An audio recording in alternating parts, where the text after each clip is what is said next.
नमस्कार मित्रांनो, आपलं सगळ्यांचं या व्हिडिओमध्ये स्वागत आहे. मित्रांनो, या व्हिडिओमध्ये आपण बघणार आहोत कोतवाल भरती 2026 साठी मोस्ट इम्पॉर्टंट सराव क्वेश्चन. क्वेश्चन 2 येतो मित्रांनो, राधानगरी वन्यजीव अभयारण्य कोणत्या जिल्ह्यात आहे?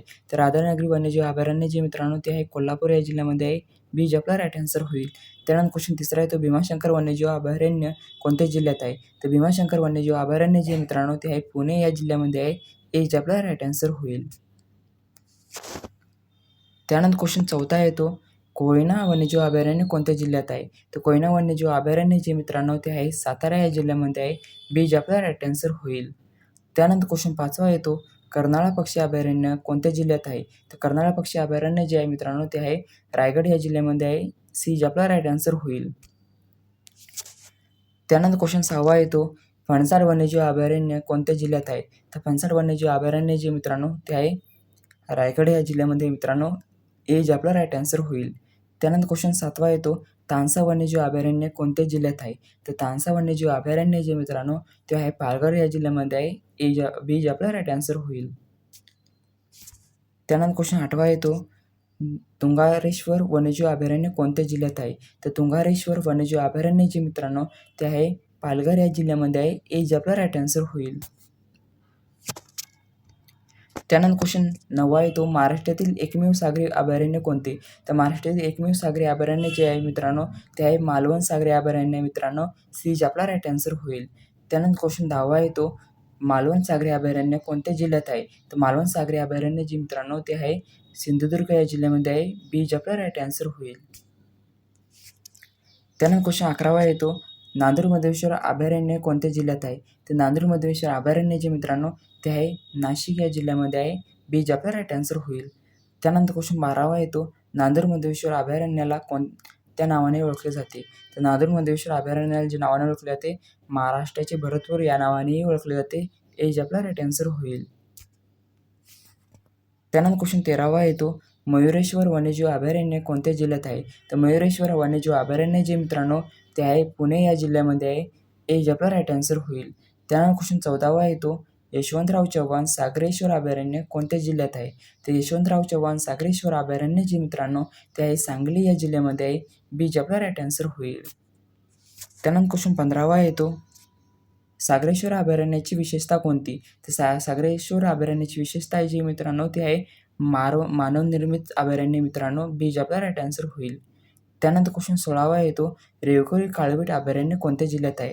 तर रेवकोळी काळवीट अभयारण्य जे मित्रांनो ते आहे अहिल्यानगर या जिल्ह्यामध्ये मित्रांनो. बी जे आपला राईट आन्सर होईल. त्यानंतर क्वेश्चन 5वा येतो, 7व्या घटनादुरुस्तीचा मुख्य उद्देश काय होता? तर 7व्या घटनादुरुस्तीचा मुख्य उद्देश जो होता मित्रांनो ते होते राज्यांची पुनर्रचना. तर बी जे आपला राईट आन्सर होईल. त्यानंतर क्वेश्चन 6वा येतो, 24वी घटनादुरुस्ती कोणत्या वर्षी झाली?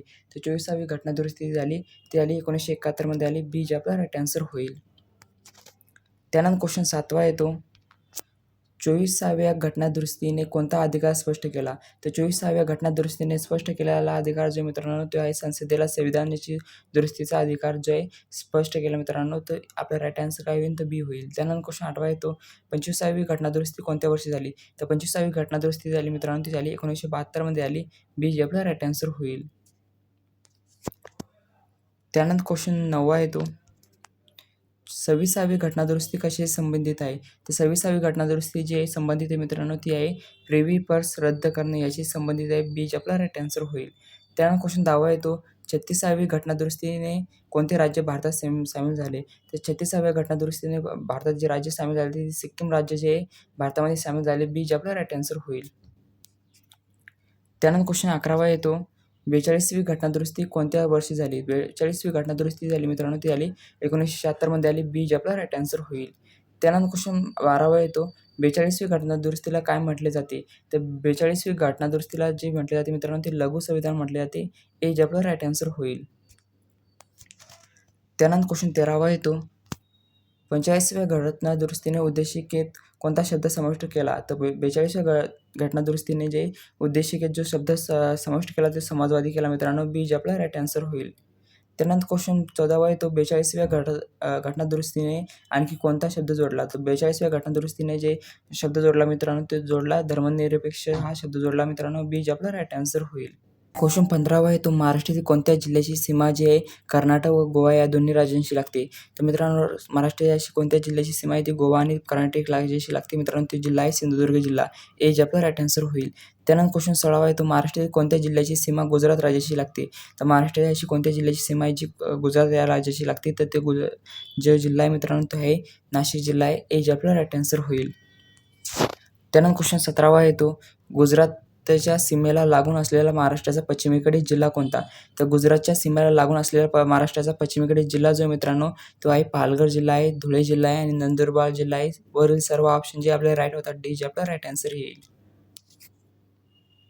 त्यानंतर क्वेश्चन आपला 18 येतो महाराष्ट्रातील कोणता जिल्हा मध्य प्रदेशाच्या सीमेला लागून आहे. तर महाराष्ट्रातील असा कोणता जिल्हा आहे जो मध्य प्रदेशाच्या सीमेला लागून आहे मित्रांनो तो जिल्हा आहे जळगाव जिल्हा आहे मित्रांनो. ए जे आपला राईट आन्सर होईल. त्यानंतर क्वेश्चन येतो आपला 19वा मध्य प्रदेशाची सीमा असलेला खालीलपैकी कोणता जिल्हा आहे. तर मध्य प्रदेशाची सीमा असलेला खालीलपैकी जो ऑप्शनमध्ये जे जिल्हा आहे मित्रांनो ते आहे बुलढाणा जिल्हा आहे, अमरावती जिल्हा आहे आणि अकोला जिल्हा आहे. तर वरील सर्व ऑप्शन जे आपले राईट भरतात तर डी जे आपला राईट आन्सर होईल. त्यानंतर क्वेश्चन 20वा येतो महाराष्ट्रातील कोणता जिल्हा मध्य प्रदेश व छत्तीसगड या दोन्ही राज्यांच्या जवळ आहे. तर महाराष्ट्रात असा कोणता जिल्हा आहे जो मध्य प्रदेश आणि व छत्तीसगड या दोन्ही राज्यांच्या जवळ आहे मित्रांनो तो जिल्हा आहे गोंदिया जिल्हा मित्रांनो. ए जे आपला राईट आन्सर होईल.